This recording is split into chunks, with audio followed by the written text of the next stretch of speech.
Imagine for a second that you've finally done it. You've spent the last 3 or 4 years cutting back, saying no to the extra trips, and watching your bank balance finally creep up.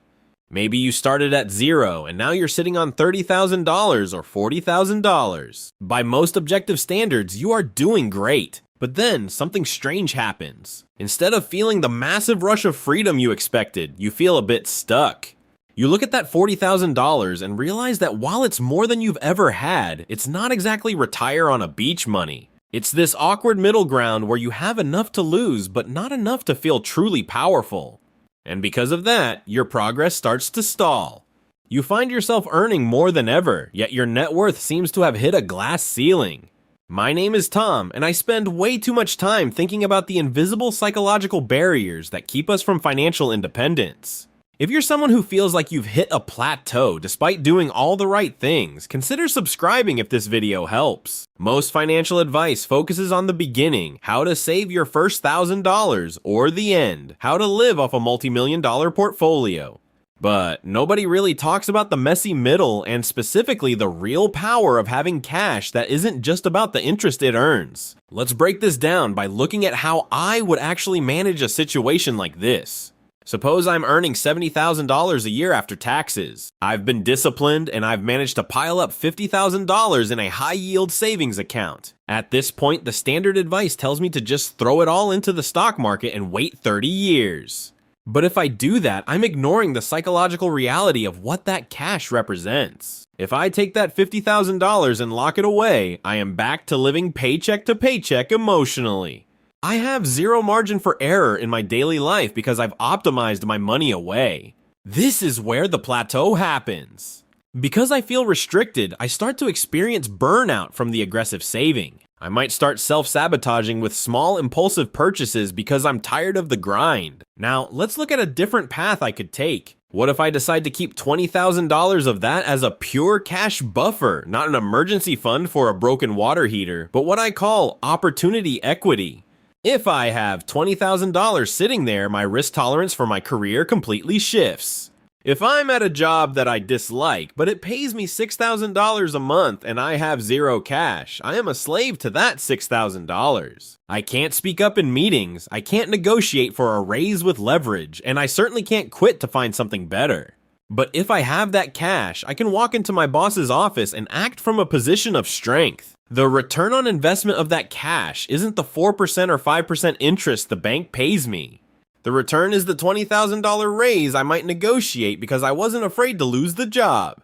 Or the new business venture I can start because I have 6 months of runway. Most people don't realize this, but the greatest value of cash is the ability to say no. Let's walk through a numerical scenario to see how this actually plays out over time. Imagine I have two versions of myself. In version A, I am hyper-aggressive. I earn $5,000 a month, my expenses are $4,000, and I invest every single penny of that $1,000 surplus. I have no cash. In version B, I decide to be inefficient. I save that $1,000 a month into a boring savings account until I have $25,000. In version A, after 2 years, I have about $25,000 in the market. But then a massive opportunity comes along, maybe a once-in-a-decade chance to buy a distressed asset or join a high-growth startup that requires me to take a pay cut for 6 months. Because I have no cash in version A, I have to say no. I have to keep grinding at my $5,000 a month job to cover my $4,000 expenses. In version B, I have the $25,000 liquid. I take the risk. I join the startup or I buy the asset. 3 years later, my income in version B has jumped to $10,000 a month because of that move. Even though I started slower by not investing in the market immediately, my total wealth far outpaces version A because I use cash as a tool for mobility. This is a reframing of the opportunity cost argument. Usually we hear that the opportunity cost of holding cash is the lost gains in the stock market. But we rarely talk about the opportunity cost of being too broke to take a life-changing risk. Now this is where it gets interesting. There is a specific psychological trap that happens when you reach around $70,000 or $100,000. I call it the fear of losing progress. When I had $0, a 10% drop in the market didn't matter because 10% of zero is zero. But if I have $100,000 invested, a 10% correction feels like I just lost $10,000 of my hard-earned life. That's several months of work gone in a week. This fear often causes people to stop contributing or to start fiddling with their strategy. They become more conservative right when they should be the most aggressive. If I find myself in this position, I have to realize that my identity is changing. I am moving from someone who is saving to someone who is managing wealth. Those are two very different skill sets. Saving is about deprivation. Managing wealth is about perspective. Let's look at another walkthrough of how lifestyle inflation sneaks in here. Suppose I finally get that big promotion and my income goes from $80,000 to $120,000. Naturally, I think I've worked hard. I deserve a nicer place. If I increase my rent by $1,000 a month and buy a car with a $700 payment, I have effectively wiped out the entire gain of my promotion. I am earning $40,000 more, but my freedom number, the amount I have left over, hasn't moved. This is why people feel like they are earning more than ever, but still not moving forward. They're anchoring their identity to their gross income rather than their liquid flexibility. If I decide to keep my expenses exactly where they were at the $80,000 level for just 2 years, I would have an extra $80,000 in cash. That amount of money is a psychological reset button. It allows me to stop worrying about the price of groceries or the cost of a flight to see family. And once those survival worries are gone, my brain can finally focus on higher level problems like building a legacy or finding truly meaningful work. We are often told that once you hit $100,000, it's easy. This is a common piece of financial advice that I want to gently challenge. Mathematically, yes, the compounding starts to do more of the heavy lifting. But psychologically, the $100,000 mark is often where the most intense social comparison kicks in. When I have $100,000, I stop comparing myself to people who have nothing. Instead, I start looking at the people who have $500,000 or $1 million. I start noticing the nicer cars in the parking lot and the more expensive watches. I feel almost there, which is a dangerous place to be. Almost there makes me feel like I can afford to slack off on my discipline, or conversely, it makes me feel like I need to take massive, uncalculated risks to close the gap to the next level. If I'm in that $100,000 plateau, the best thing I can do is actually ignore the numbers for a while. I need to focus on the systems. Here's a practical way I look at my own choices. If I'm debating between a $500 a month expense, let's say a premium gym or a club membership, and investing that money, I don't just look at the future value of that $500. I look at what that $500 represents in terms of hours worked. If I earn $50 an hour after tax, that membership costs me 10 hours of my life every single month. Over a year, that's 120 hours. That's 3 full work weeks. Am I willing to work 3 weeks a year just to belong to that club? When I frame it that way, the trade-off becomes visceral. It's not just money in the market, it's time I never get back. Now let's talk about the comfort trap. This is a huge reason why people stall out. When I have $50,000 in the bank, I'm comfortable. I'm no longer afraid of my car breaking down. I'm no longer worried about a surprise medical bill. And because that fear-based motivation is gone, my drive to earn more often drops. I might find myself becoming less productive at work or less interested in my side projects. This is a plateau of my own making. To get past this, I have to shift my motivation from running away from poverty to running toward freedom. It sounds like a small distinction, but it's a massive psychological shift. Running away from something is exhausting. Running toward something is energizing. Let's do a third numerical walkthrough. Let's say I'm 35 years old. I have $100,000 saved, and I'm contributing $2,000 a month. If I just keep doing that and I get a 7% return, in 20 years I'll have about $1.4 million. That's a great outcome. But what if I hit a wall and decide I can't do the $2,000 a month anymore because I'm burnt out? If I drop my contribution to $500 a month, in 20 years I only have about $700,000. That's a $700,000 penalty for burnout. So the most rational financial move I can make isn't actually maximizing my returns. The most rational move is managing my own energy so that I don't stop. If that means I spend $500 a month on a house cleaner or a personal assistant so that I can maintain my sanity and keep my income high, then that luxury expense actually has a massive positive ROI. It's about playing the long game by being kind to the person who has to play it, which is me. This leads to a concept I call financial loss aversion. We are evolutionarily wired to feel the pain of loss twice as strongly as the joy of gain. If I find $100 on the street, I'm happy for an hour. If I lose $100 through a hole in my pocket, I'm annoyed for 3 days. As my net worth grows, this instinct becomes a liability. I become so afraid of a market downturn that I stop looking at my accounts. Or I hold on to way too much cash because I'm afraid of seeing the red in my brokerage account.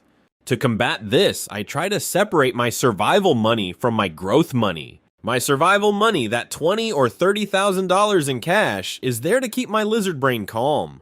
Once that brain is calm, I can allow my growth money to be as volatile as it needs to be. I don't check the growth money daily because its job isn't to provide me with security. Its job is to provide me with a future. Most people try to make their one single pile of money do both things, and it leads to constant anxiety. You might relate to the feeling of checking your portfolio and feeling your heart sink because it's down 2%. That happens because you haven't mentally quarantined your cash. When you realize that your rent is covered for a year, regardless of what the S&P 500 does, the volatility becomes a spectator sport rather than a personal tragedy. Another thing people don't explain about cash is how it changes your social interactions. Yeah, there's a subtle status pressure that comes with earning more. If I start making $150,000, I might feel like I can't show up to a dinner in a 10-year-old Toyota. I feel like my outward appearance needs to match my new income. But here is the secret. Nobody actually cares about your car as much as you think they do. They are too busy worrying about their own car. If I can maintain the identity of someone who doesn't need to prove anything, I keep the power. The moment I buy things to impress people I don't even like, I've given my power away to them. I am now working to fund their opinion of me. That is a very expensive way to live. Let's look at the math of status inflation. If I buy a $60,000 car on a loan, I am committing to roughly $1,000 a month for 5 years. That's $60,000 in principal plus interest. But if I had invested that $1,000 a month instead over those same 5 years at a 7% return, I'd have nearly $72,000. The true cost of that car isn't $60,000. The true cost is the $72,000 I don't have, plus the $60,000 I spent. That's a $132,000 swing in my net worth. When I look at a car, I don't see a leather interior. I see a $132,000 hole in my future. Now, I'm not saying you should never buy a nice car. I'm saying you should understand the weight of the choice. Most people make these choices in a vacuum, thinking, I can afford the monthly payment. But affording the payment is the battle cry of the middle class. The wealthy don't ask if they can afford the payment. They ask what the capital could do for them if it were deployed elsewhere. This is the mental accounting trap. We treat extra money like a tax refund or a bonus differently than we treat our salary. If I get a $5,000 bonus, I'm tempted to blow it on a vacation because it feels like free money. But if I had to take $5,000 out of my hard-earned savings to go on that same vacation, I'd hesitate. In reality, it's all the same money. The $5,000 from the bonus has the same compounding power as the $5,000 in my savings. By treating all my money as a single, unified tool, I avoid these small leaks that drain my wealth over time. As you move through these plateaus, you'll notice that the biggest challenges aren't math-based. They are emotional. You'll deal with the psychology of almost there, where you feel like you've been running a marathon and the finish line keeps moving. You'll deal with anchoring, where you can't imagine living on less than you do now, even if your current lifestyle isn't actually making you happy. And you'll deal with the fear of starting over if a risk doesn't pay off. The real power of cash, the kind nobody explains, is that it gives you the ability to fail without it being fatal. If I have $50,000 in cash and I try a business that fails and I lose $20,000, I am still okay. I still have $30,000. I learned a massive lesson and I'm still in the game. But if I have zero cash and I try that same business on credit, a failure is a catastrophe. It might take me a decade to recover from that one mistake. Cash is a shield that allows you to take the sort of risk and swing it more often. The more times you can swing, the more likely you are to hit something big. Ultimately, reaching a financial milestone like $100,000 or even $40,000 is more of a psychological achievement than a mathematical one. It proves to yourself that you are the kind of person who can defer gratification. It proves that you have a vision for your life that is bigger than your current cravings. But don't let that progress become a cage. Don't become so obsessed with the number that you forget why you started saving in the first place. Money is just a tool to buy back your time and your agency.